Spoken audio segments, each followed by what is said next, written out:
Alright, this is gonna be a tutorial on Devil One Skip.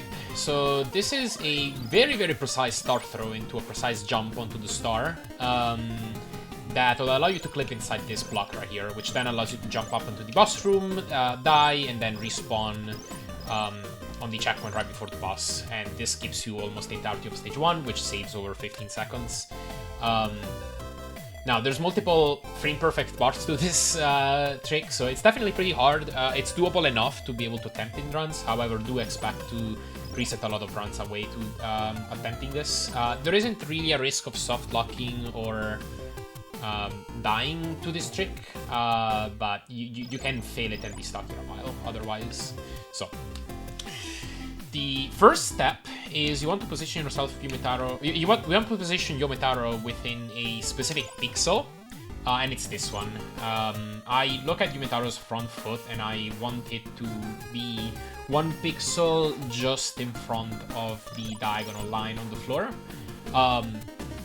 Now, technically, the left half of this pixel, so the 7, I believe, subpixels on the left, so not 8, not an exact half, it's like slightly less than half. I believe those 7 subpixels are a tiny bit more lenient, and I'll touch on why later. But I actually just aim for this entire pixel. I make use of these subpixels on the right side too if I have to. So that's step number 1. You're gonna be coming here from the left, and then you're gonna take some time to adjust yourself and position yourself here. And you're gonna wanna be facing left.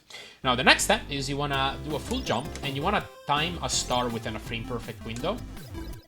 Now, you could simply try to release the star frame perfectly.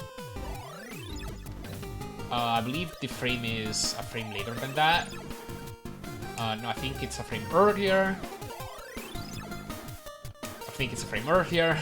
This is very difficult. I think it's a frame earlier still. Anyway, I'm not actually too sure what it looks like. What I personally do is a pause buffer this, which makes it easier and also allows you to continue retrying it. So you jump, you start holding the jump button, and then on frame 8 of the jump is when you want to throw the star, and this is what it looks like.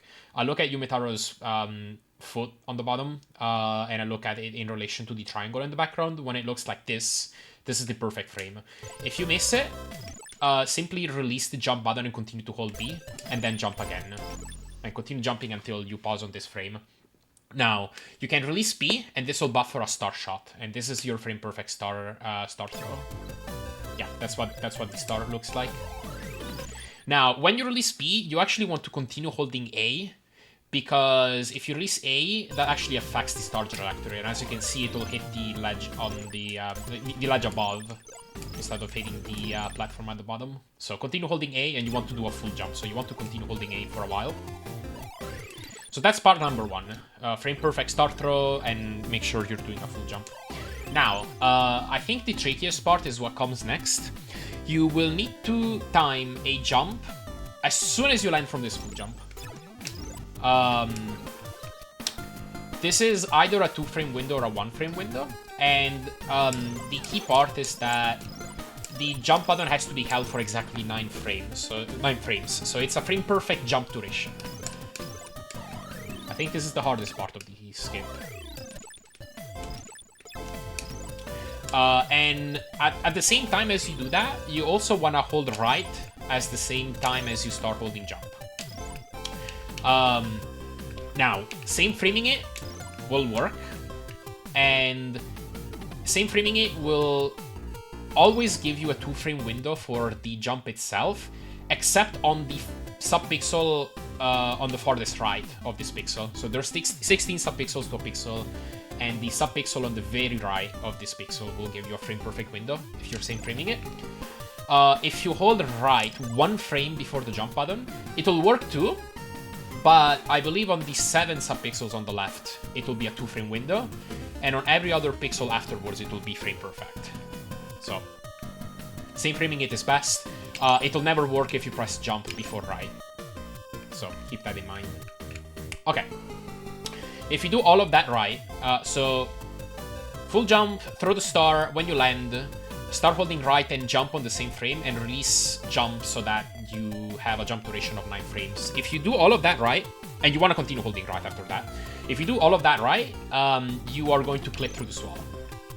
And that's most of the setup. This is very difficult, so it's gonna take me a few tries here to do it in real time. But there is one more step to this trick, and it's what you do after you clip. Now, you had two options. Either you continue holding right all the way, and what you need to do is you're gonna be inside this wall, and you're gonna be sliding, or you're gonna be sitting inside this wall very fast. If you just continue holding right, you're gonna fall, and you're gonna end up in a section farther down into the level. What you actually want to do is jump into the boss room, and die to the water, which will allow you to respawn right before the boss. If you continue holding right while you're zipping, that'll make that jump a 2-frame window, which is pretty tough to do. And there is another option that has some downside, but I personally find it better. If I could get this clip at least once. And that is to start holding left right after you clip. I'll go into detail a little bit about it later. I would like to showcase this clip. There we go, okay. So that's an example of what an early jump looks like. So I kind of started to jump up, but not enough, because I ended up bonking on something. So that was an early jump. And that was an early jump again. It's pretty tricky. So now I'm gonna showcase what it looks like to hold left. So you wanna start holding left shortly after you clip, but not so early that you're still outside and it ruins your clip. You're not gonna clip if you press left too early. And then after some time of holding left, you switch back to right and jump up, do a full jump into the boss room. So you want to start pressing right and jump at about the same time. It's not that important which one you press soon, which one you press before the other. It's just important that you start holding them at about the same time. What that does is it slows down Yumitaro a bit, and it will make that jump out of the wall as big as a 5-frame window potentially. However, to be warned that the frame window of that will change depending on when exactly you started holding left, which is not exactly ideal, but I do still find it better than going for the 2-frame window personally. So after you do all of this, hold left and then jump. That's what it looks like, but unfortunately I went for an early jump again. There we go. That's what that looks like. And you're done. You've done the death warp, and you can make your way to the boss. Make sure to watch your points, and then do the boss fight. Alright, hope that helped. Take care, everybody.